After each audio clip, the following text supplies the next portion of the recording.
Pag-uusapan natin ngayon, discovering your new life in Christ. Okay? So, ito yung pinag-usapan natin last week ay ABC rule.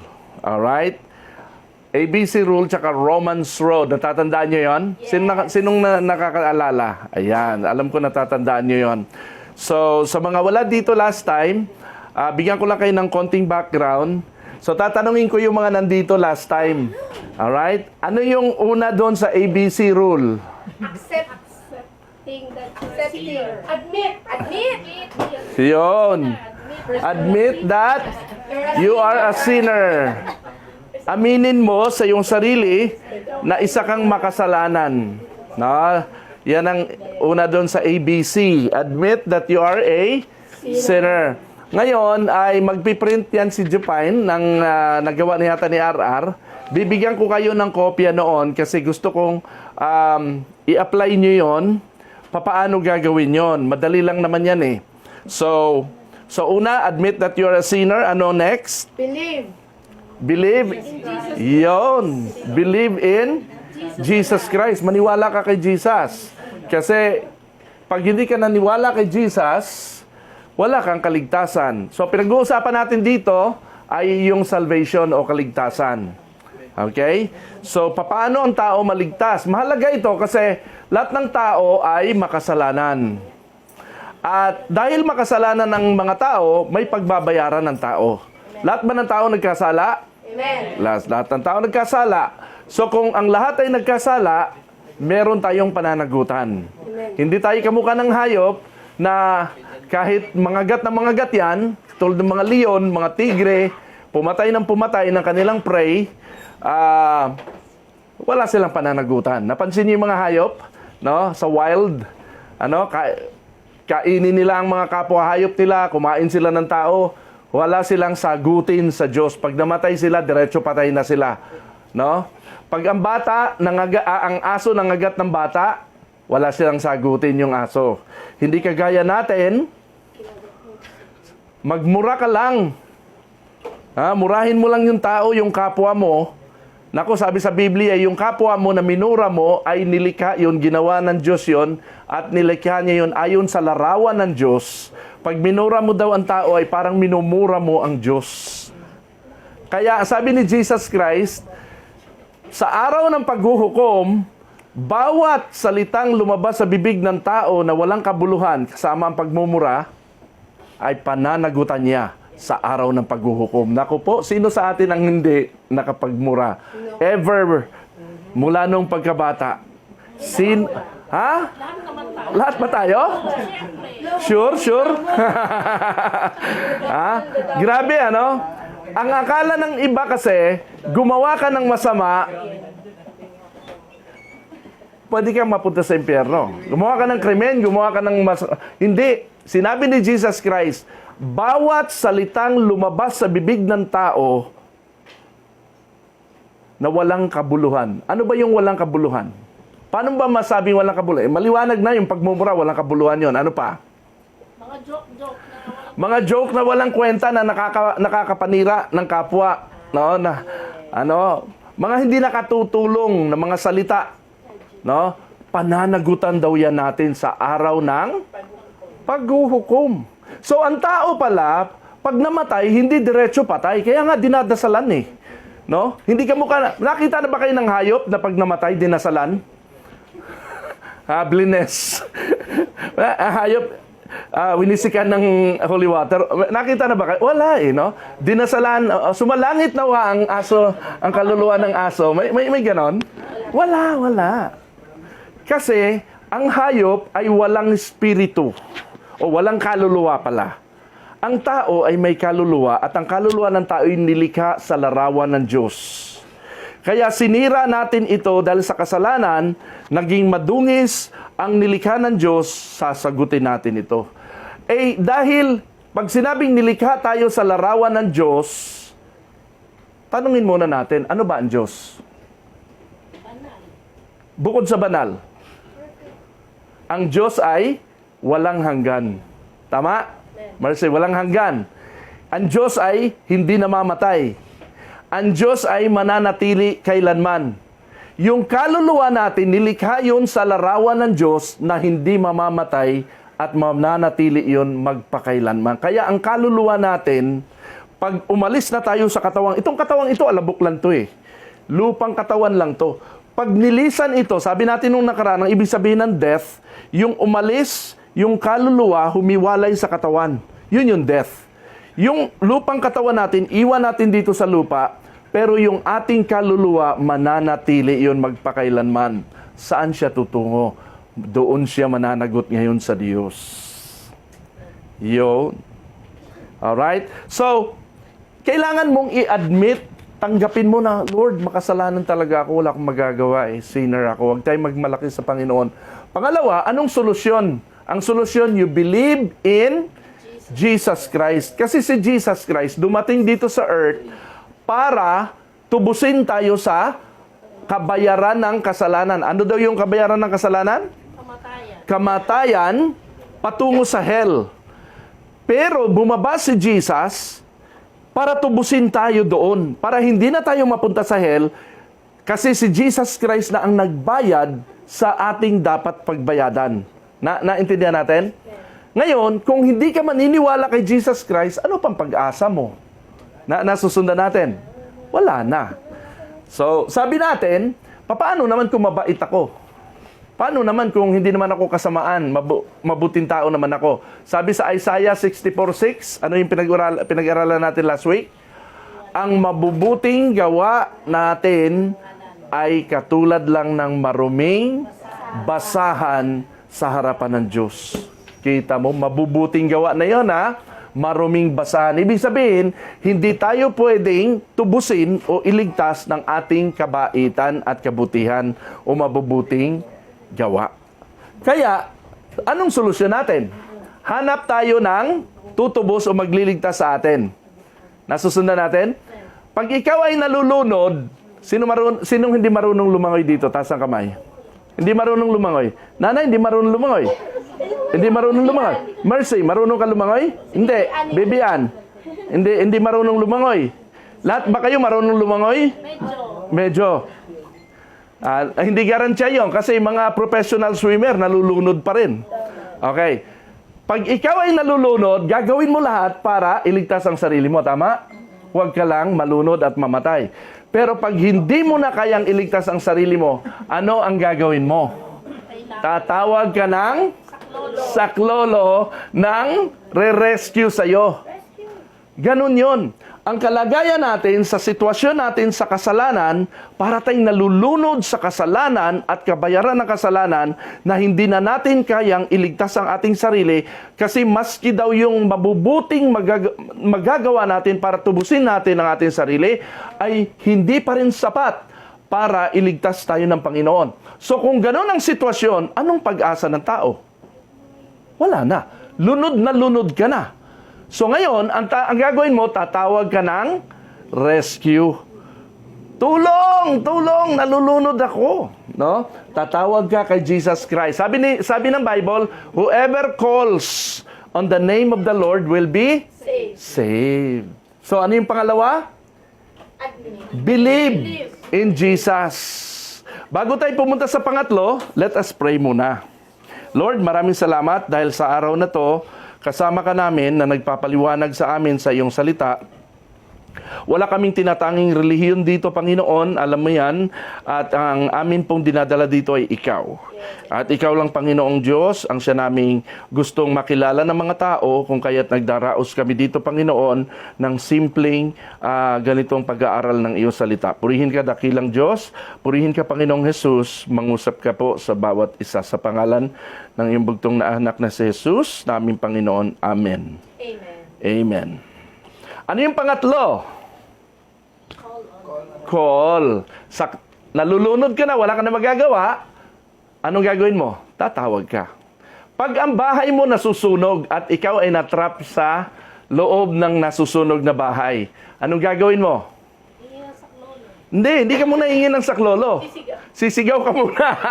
Sisigaw ka muna, magpapanik ka muna, at ang gagawin mo, kukuhanap ka ng tubig, bubuhusan mo muna ng tubig. Pero pag hindi na kayang patayin at wala ka ng hope, wala ka ng pag-asa, ano gagawin mo? Tatawag ka na ng saklo, punta ka na sa bintana. Call on the Lord. Sabi ng Panginoon, those who will call upon His name will never be rejected. Tatanggapin ng Panginoon yan. Amen ba? So, ngayon, lahat ba kayo dito ay tumanggap na sa Panginoon? Tumawag na sa Panginoon? Gusto kong gawin lang natin ito. Doon sa simpleng sharing na yon, pwede nyo itong gawin sa mga kaibigan ninyo. Ganun lang kasimple ang pag-share. No? Ganun lang kasimple. Pagkatapos, tanungin mo siya ngayon, Arnel, ikaw ba naniniwala ka kay Jesus? Si Nanay. Mercy, naniniwala kay Jesus. Bibian, niwala kay Jesus Christ. Okay. Ang tanong, tinatanggap niyo ba si Jesus Christ ngayon? Pangalawang tanong, willing ba kayong sumunod kay Jesus ngayon? Willing ba kayong sumunod? Okay. Susunod kayo sa akin dito sa prayer na ito. Okay? Mananalangin tayo. So, hilingin ko bawat isa tumayo. Everybody stand to your feet. Yan. Tapos, yung mga gustong tumanggap sa Panginoon, gusto kong gayahin nyo itong prayer na ito sa inyong sarili. Okay? Sundin nyo ito sa inyong sarili. Base doon sa sinabi ko na hopeless ka, admit mo na ikaw ay makasalanan. Pangalawa, maniwala ka kay Jesus. Kung naniniwala ka kay Jesus, tatawag ka kay Jesus ngayon. Paano tayo tatawag kay Jesus? Pipray. Kaya tayo magpipray ngayon. Okay? Those who will call on the Lord will be saved. So, pwede kayong sumunod sa akin sa prayer na ito. Panginoong Diyos, ako'y makasalanan. Inaamin ko na ako'y walang magagawa. Ako ay masama. Marumi sa iyong harapan. Wala akong pag-asa sa sarili ko. Naniniwala ako sa iyo, Panginoong Jesus, na ikaw ay nagparito sa lupa.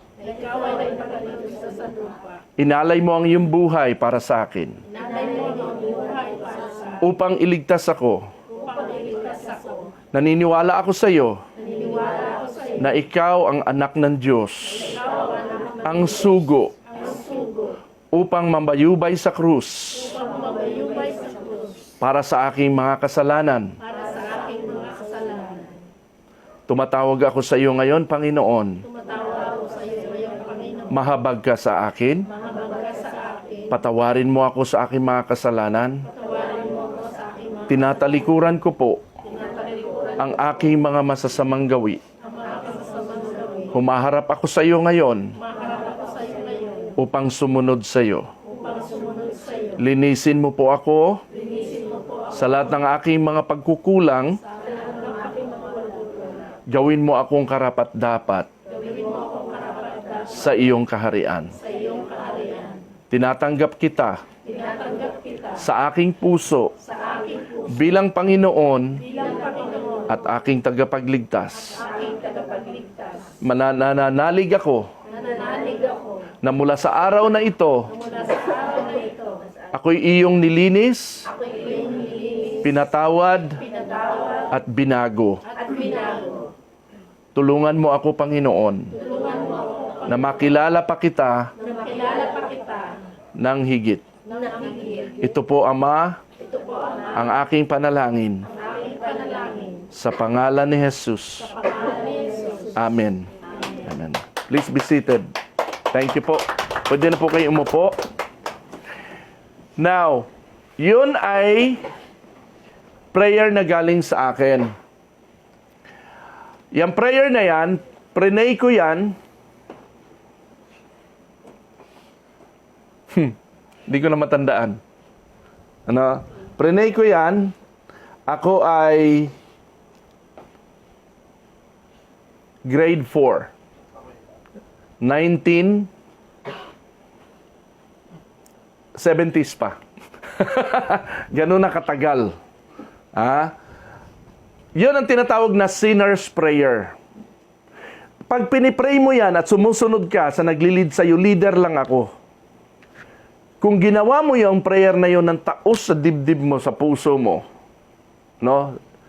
Sincere ka na prineyon. Sincere ba kayo na prineyon? Kasi yun yung prayer na hindi pinipray madalas pag nagsisimba ang tao. Nasusundan natin. Yun ay pagsuko, pakikipag-usap, seryosong prayer yon. Kung sincero kang ginawa mo yon ngayon, no? Ikaw ay ligtas na. Dahil, naalala niyo yung katabi ni Jesus Christ sa krus?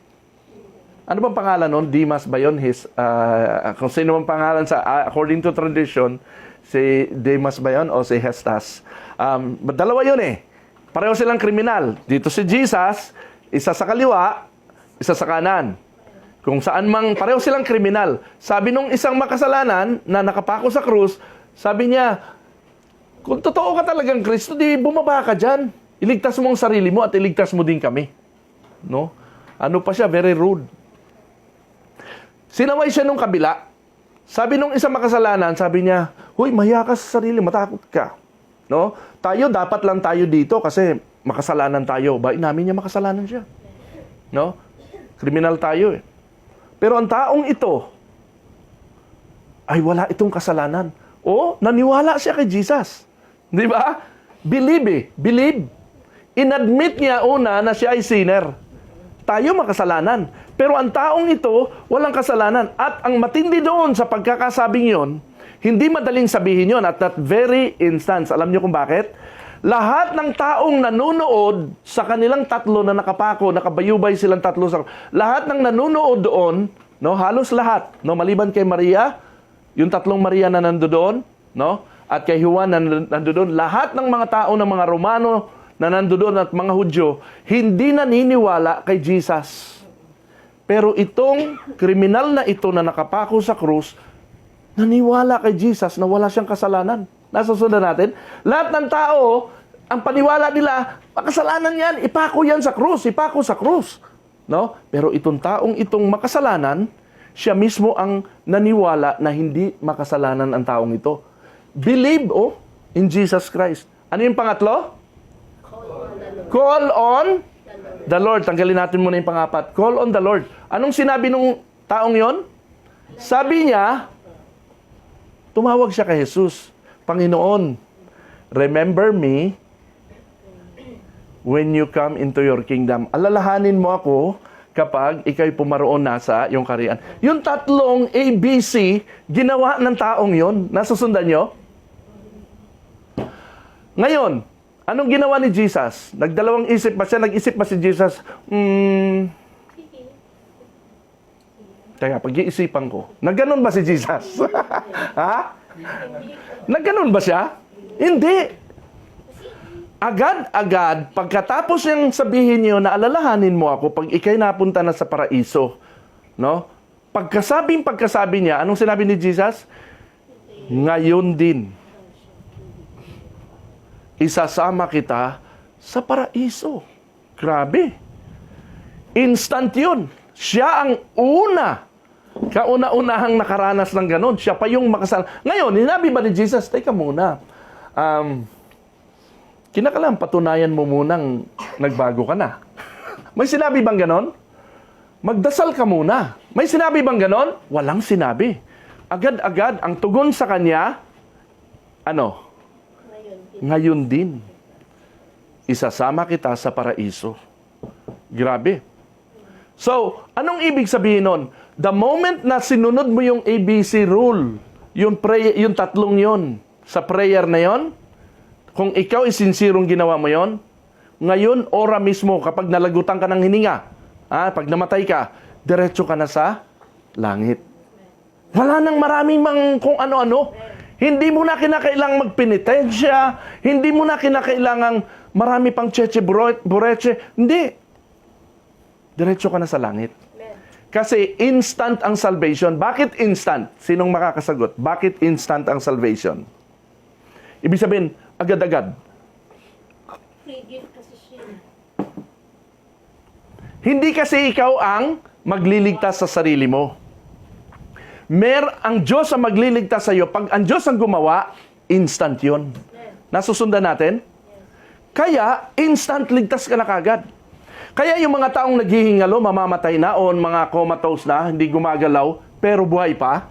Pag binulungan mo yon, no, magsisi ka sa kasalanan mo, tanggapin mo si Jesus sa iyong puso. Hindi mo alam, tumatakbo sa isip niya dahil naririnig ka pa naman niya. Sa puso niya, nagpipray yun, tumatanggap na sa Panginoon. Pag namatay yun, baka mauna pa, mas maigi pa siya sa'yo. Dahil ikaw, magkakasala ka pa ng marami, buhay ka pa. Siya, hindi na magkakasala yun, diretso na yun. Nasusundan natin? So, yung ABC rule na ito, importante ito sa atin para mag-share ng Word of God. Ano nga yung una? Admit that you're a sinner, believe in Jesus Christ, and then call on the Lord. Pagka nakapag-call ka na on the Lord, kamukha ng ginawa natin ngayon, tanggapin ninyo, Nay.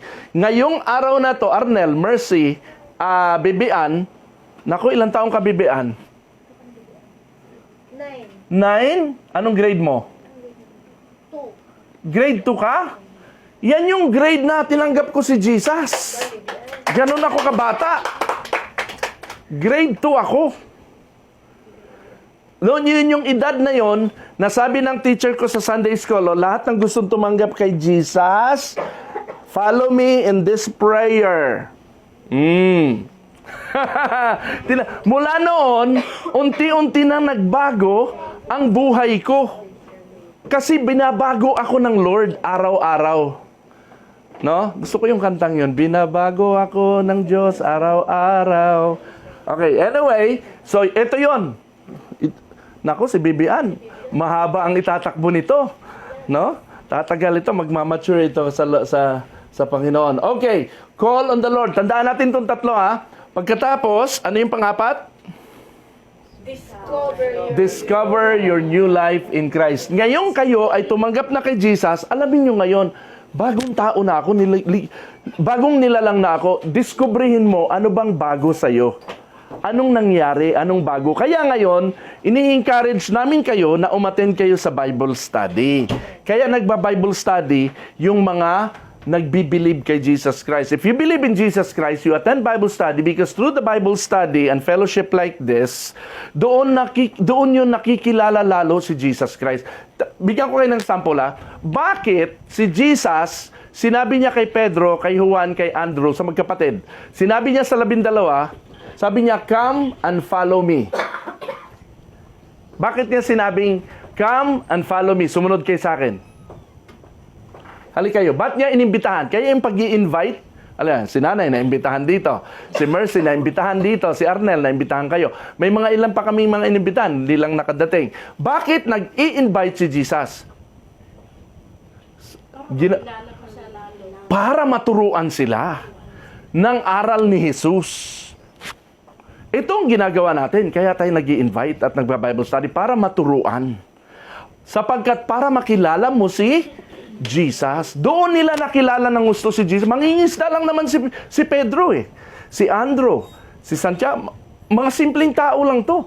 Pero paano nila nakilala si Jesus? Sapagkat sumama sila nung inimbitahan sila. Ano? Ganon din yung ginagawa niya dito. Kaya kayo sumama. Now, ang pinag-uusapan natin dito, hindi ito relihiyon. Wala tayong relihiyon na tinatangi dito. No?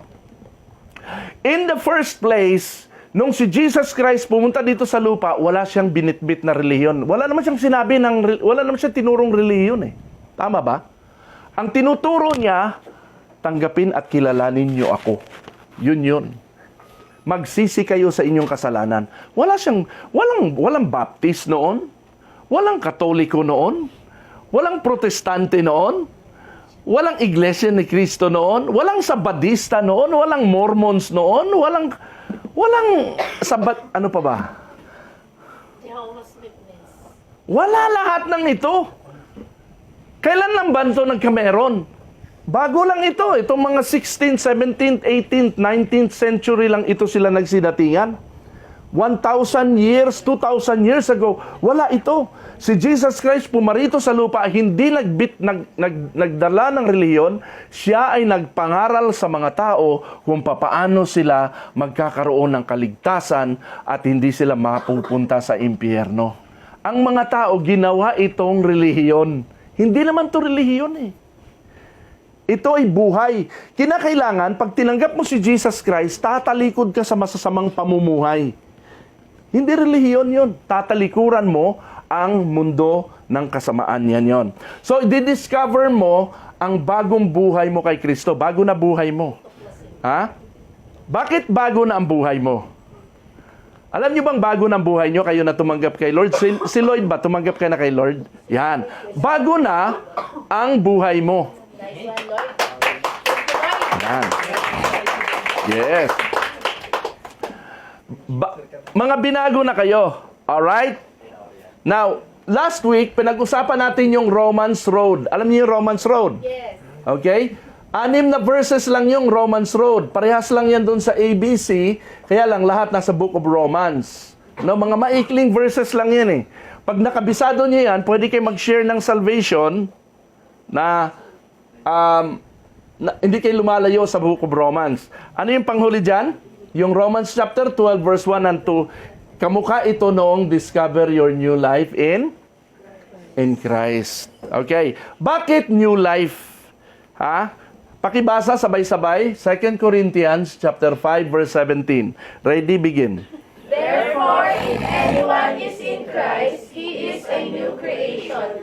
The old has gone, the new has come. Pag ikaw ay in Christ na kay Kristo ka na, no?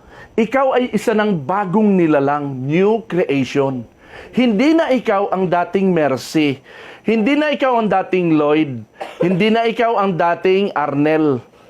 Ha? Hindi na ikaw ang dating Lourdes, Nay. Hindi na ikaw ang dating ikaw. Isa ka ng bagong nilalang. Now, ang nagsasalita dito hindi tao, ito ay pangungusap ito ng Panginoon sa mga tao. Ibig sabihin, ang tingin ng Diyos sa iyo ngayon ay isa ka ng bagong nilalang. Hindi ka na yung nilalang na punong-puno ng kasamaan. Alam mo kung bakit ka nabago? Sinong makakapagsabi, bakit ka nabago? Kasi in-admit mo kasi na makasalanan ka. Tapos, Nandoon yon, yes. Si Jesus Christ kasi pumasok sa iyo, tinanggap mo, di ba? Tinanggap nyo, di ba? Naniwala kayo, tumawag kayo. Tinanggap niyo si Jesus. Nung pumasok si Jesus Christ sa iyo, ngayon, tinanggap ni Jesus. Nung pumasok siya sa inyo, hinugasan niya ang iyong budhi, ang buong pagkatao mo ng dugo na natigis sa krus ng Kalbaryo at inalis niya sa iyo ang dati mong pagkatao na marumi. Ang tingin ngayon ng Diyos sa iyo ay banal na. You are a new person. The old has gone, the new has come. The old creation, no, na create. Ano tayo eh? Lahi tayo ni Adan na makasalanan. Yung creation na yon ang pinalitan. The old has gone, the new has come. Merong isang version na madalas kong ginagamit, yung New Living Translation. Yung new creation, ang sabi diyan, new person. Bagong tao ka na. Sa mata ng Diyos, bagong tao ka na. Sa mata ng tao, ikaw pa rin yon. Parang wala kang pinagbago. The old life, everybody say old life. Yung dati mong buhay na makasalanan is gone. Tapos na, nawala na. New life has begun. Ayan na, kaya pala i-discover mo ngayon yung new life na yon. Kasi nagsimula na sa iyo ang iyong bagong buhay. Yan ang maganda dyan. Nasusundan natin?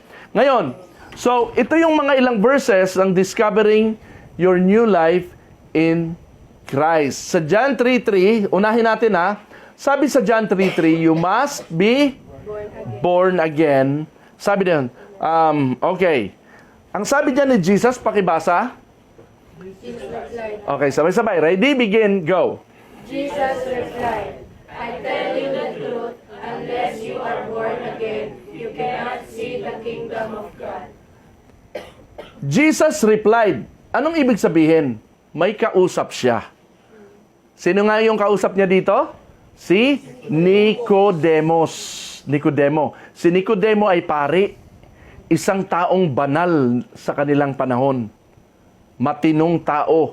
Pero sinabi ni Jesus kay Nicodemus, I tell you the truth, unless you are born again. Mabait na tao to. Pare ito. Relihiyosong tao to. Kailangan ma-born again. Kaya ang pagiging born again ay hindi sa pagiging relihiyoso. Hindi relihiyon ang born again. Kasi ang kausap niya dito, relihiyoso na, pero kinakailangan pa rin i-born again. Sabi dito, unless you are born again, you cannot see the kingdom of God. Hindi mo masisilayan ang kaharian ng Diyos. Allah, ibig sabihin, yung mga reliyosong tao na hindi tinanggap si Jesus ay hindi pa rin sila papasok sa kaharian ng Diyos. Opo. Ano pang sabi dyan sa verse 7? Pakibasa? So don't be surprised when I say you must be born again. Ito na kanina, unless. No? Ibig sabihin, walang option yon. No? Ito, meron ng must. Obligado ka na. No? Oobligahin ka. Pag sinabing you must, ibig sabihin no choice ka. Hindi ka binibigyan ng option na tumanggi. Nasa sa iyo na kung tatanggi ka, pero wala kang choice. Hindi ka maliligtas pag tumanggi ka. Okay? Everybody say, you must be born again. Yan yun. Now, kaya sinasabi natin na pag tinanggap mo si Jesus Christ, pumasok si Jesus sa iyo, isa ka ng new creation. Ipinanganak ka ng muli kasi. Kaya ka naging new creation, ipinanganak ka ng muli.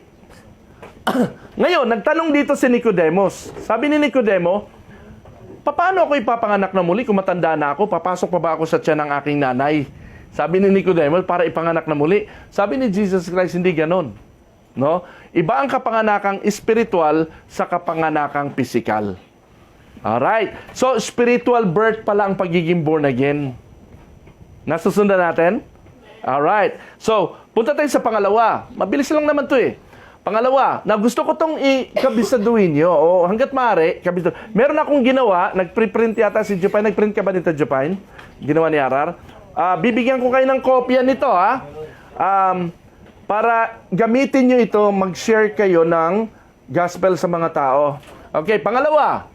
1 Peter chapter 2 verse 2 hanggang 3. Ang sabi diyan, like newborn babies, you must, everybody say must.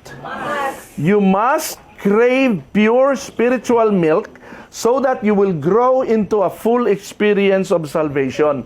Kaya, nag-i-invite tayo ng mga tao para umatin ng Bible study, umatin ng fellowship, kasi ang sabi dito, must. Utos na naman to, no option. You must crave. Pag sinabing crave, ano ba sa Tagalog ang crave? Nagki-crave ka. Nauuhaw ka, gusto mong... Kaya yung mga baby, alam mo yung mga baby, pagka nagutom yan, humihingi ng gatas, ano? Onge, onge, onge. Iyak ng iyak niya, walang tigil. Ha? Ganon daw ang gawin natin, umiyak tayo. Mag-crave tayo sa spiritual milk. Ano yung spiritual milk? Itong salita ng Panginoon, yung gatas na galing sa Panginoon para tayo ay lumakas at lumago. Mag-crave tayo spiritual milk so that you will grow into a full experience of salvation. Mag-mature ka. Yan yon. Kaya, doon mo madidiscover sa mga Bible study at mga fellowship na ganito, doon mo madidiscover ang bagong buhay na binigay ng Panginoon sa iyo. Ang sabi pa diyan, cry out. Everybody say cry out. Cry out for this nourishment now that you have had the taste of the Lord's kindness. Ngayong tinanggap niyo si Jesus Christ, naranasan niyo na ang kagandahan loob ng Panginoon, no? Kailangan magpalakas kayo. Yung mga baby na bagong silang, pag pinanganak yan, hanggat maaari, pinapadede yan sa suso ng nanay. Kasi yung nourishment, yung sustansya na binibigay ng gatas ng ina, ng nanay, ay hindi kayang tumbasan ng gatas na nabibili sa tindahan. Nasusundan natin. Ganon din ito, no? Yung salita ng Diyos, yan ay gatas para sa mga newborn babies. Mga newborn again. Mga bagong nilalang, mga bagong silang na mga nilalang, kailangan kang mapadede ng maraming mga salita ng Panginoon para lumago ka sa Panginoon. Kaya lagi kayong magdalo ng ating mga pagtitipon. Nung nakaraan, ang dami po namin mga pinag-usapan dito. Nagsimula kami dito. Kailan tayo nagsimula dito? May last year. Kami nagsimula dito. Marami kami mga tinalakay dito na mga malalalim na mga karunungan mula sa salita ng Panginoon. So punta tayo dito. Romans chapter 12 verse 1 to 2. Okay, basahin nyo. Kayo magbasa. Ready? Go. And so, dear brothers and sisters, I plead with you to give your bodies to God because of all He has done for you. Dear brothers and sisters, I plead with you to give your bodies, itong physical na katawan daw natin, ialay natin, to give your bodies to God because of all He has done for you. Ialay natin to. No? Ibig sabihin, isacrifice natin ang time natin. Isacrifice natin yung mga gagawin natin, unahin natin si Lord. Pag nandito si Jesus, unahin natin si Jesus. Nasusundan natin. So kung may gawain, punta tayo dito. Tanungin ko kayo, sinong paborito nyo artista? Sinong idol nyo? SB9. SB19? Kapag pumunta dito ang SB19, pag pumunta dito si Pablo, tsaka si Estel, tsaka sino pa ba yung mga yon? Si Ken. Pag pumunta sila dito, ikaw naman si Marian Rivera. Pag pumunta dito si Marian Rivera at meron kang kailangang gawin, may kompromiso ka, nako po, may birthday kang pupuntahan, anong gagawin mo? Punta ka sa birthday o pupunta ka kay Marian? SB19. Cancel mo lahat ng lakad mo kasi nandito ang Lodi. Nasusundan natin. Na kung si Jesus Christ ngayon ang Lodi mo at nandito siya dahil meron siyang merong pag-aaral ng salita ng Panginoon, unahin mo siya. Amen. Amen. Nasusundan natin. Yan yun. No? Give your bodies to God. Kung yung katawan mo, ialay mo na yan sa Panginoon. No? Ano pang sinabi diyan? Let them be a living and holy sacrifice. Isakripisyo mo na sa Panginoon. Let them be a holy sacrifice, the kind He will find acceptable. This is truly the way to worship Him. Yan. Pag inuuna mo si Lord, yan ay pagsamba daw sa Kanya. Don't copy. Everybody say this. Don't copy the behavior and customs of this world. Ayan na, mag-iiba ka na ng tropa. Mag-iiba ka na ng mga ginagaya. Huwag mo nang gayahin yung mga ginagawa ng mga tropa, ng mga tao na wala kay Lord. Kasi ikaw na kay Lord na. Iba ka na ngayon eh. Nasusundan natin, na kay Lord ka na, sila wala kay Lord. Ang gawin mo noong mga taong wala kay Lord, iba sa mga nakay Lord. Nasusundan natin? Yan. So, don't copy. Ang sabi diyan, huwag mong gayahin. No? Don't copy the behavior and customs of this world, but let God transform. Ganda ng salita doon. Transform. Alam mo, NIV version to eh. Transform you into a new person by what? By changing the way you think. Kinakailangan baguhin mo ang pag-iisip. Huwag ka na mag-isip na katulad ng pag-iisip mo dati. Ibahin mo na. Halimbawa, paano magsimula? Paano magsimula? Gusto niyong tulungan ko paano magsimula? Para maiba ang pag-iisip mo. Okay. Step 1. Unang-una, kapag ka halimbawa, meron kang kausap ng linggo, no? Meron kang kausap na linggo, may lakad ka pag linggo. Unang-una, alisin mo na yung mga lakad mo paglinggo o kung ano man ang gagawin mo paglinggo, isang tabi mo na, unahin mo na, pumunta ka na sa ganitong gawain para makinig ng aral. Nasusundan natin? Sapagkat kapag ka tuwing nakikinig ka, habang tuloy-tuloy kang nakikinig ng mga ganitong pag-aaral natin, napupunuan ang isip mo ng mga bagong karunungan galing sa salita ng Diyos at yun ang babago sa pag-iisip mo. Kapag nag-iba na ang takbo ng isip mo, mapapansin mo na lang sa sarili mo, nag-iiba na ang kinikilos mo. Yes. Nag-iiba na ang pananalita mo. Nag-iiba na ang galaw mo kasi the way you think is different na. Bakit? Ang dami mo nang alam sa salita ng Panginoon. Ang dami ng verses kasi nakikinig ka ng nakikinig. Kaya nga, ang sabi ni Jesus Christ sa mga tao, sa mga disciples, follow me.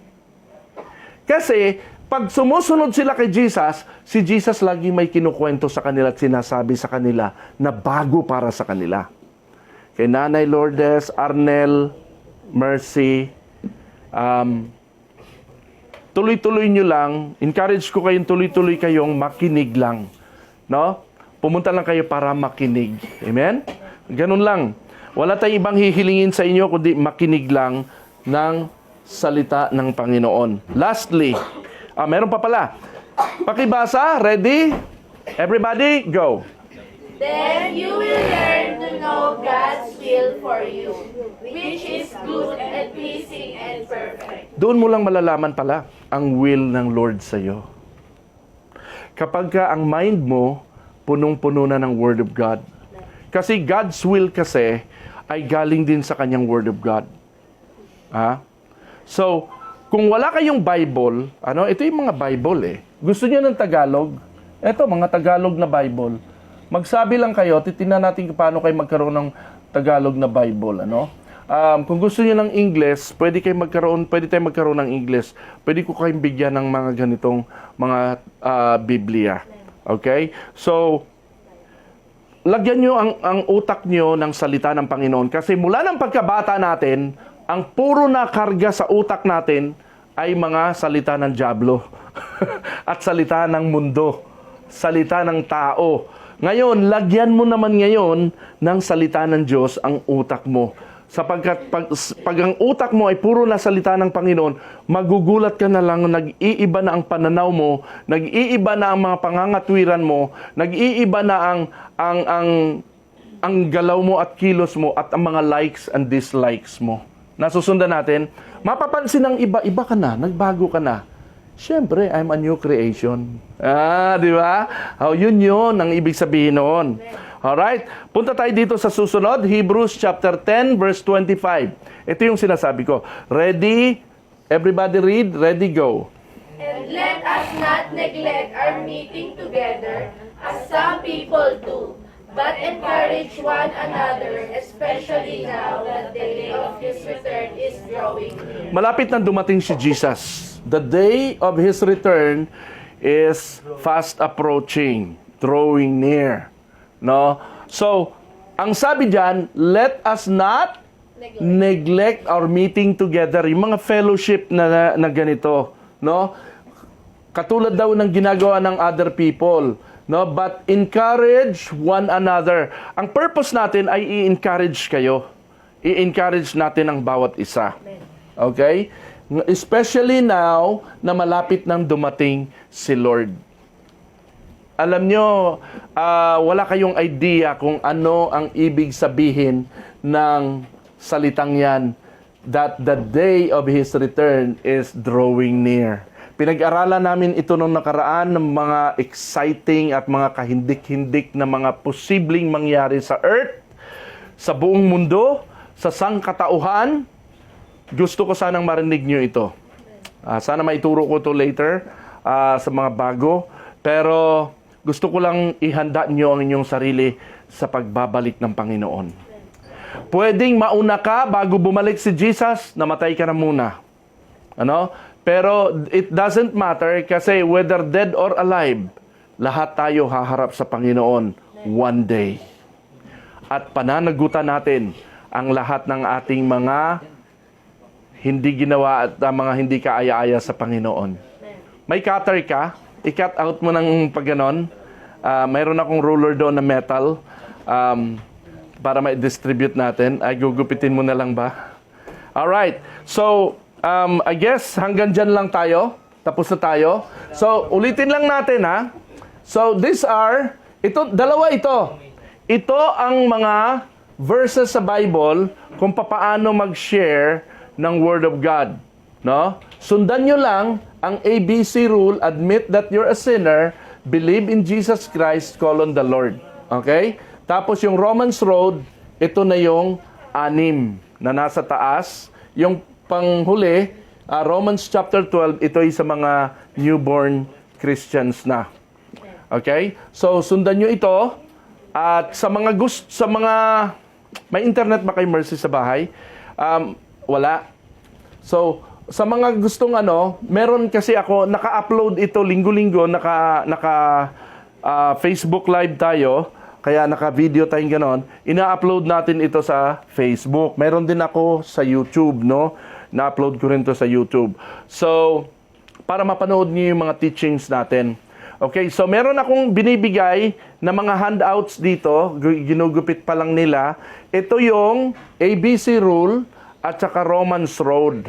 Okay? So puro mga bersikulo sa Biblia yan na nagtuturo kung papaano ang isang tao ay maliligtas. Okay? So kung kayo'y mag-share, gamitin nyo yan, sundan nyo, no? I-share nyo yung verse, nandyan na rin lahat. Tapos, pagdating sa dulo, i-guide nyo siya sa prayer. Ano ang plantilla nyo sa pagpipray? Ano ang format nyo sa pagpipray? Nasundan nyo yung prayer ko kanina? ABC rule din yung pagpipray ko di ba? Admit na makasalanan, tapos naniniwala ako sa iyo, Panginoon, and then, tumawag ka sa Panginoon. Yun lang yun. Sinner's prayer. So, ganon, mag-share ng Word of God, no? At magpatanggap sa Panginoon. Para nang sa ganon, makakatulong kayo sa mga barkada nyo, mga kaibigan nyo, na makilala nila si Lord. Amen ba? Amen. Bago tayo mag-pray, meron ba kayong question? Any question? Clarification? Clear ba? Nanay, clear? Alright. Sige, Mercy, may question? Wala? Okay, so kung wala kayong tanong, Jen, walang question? Very good.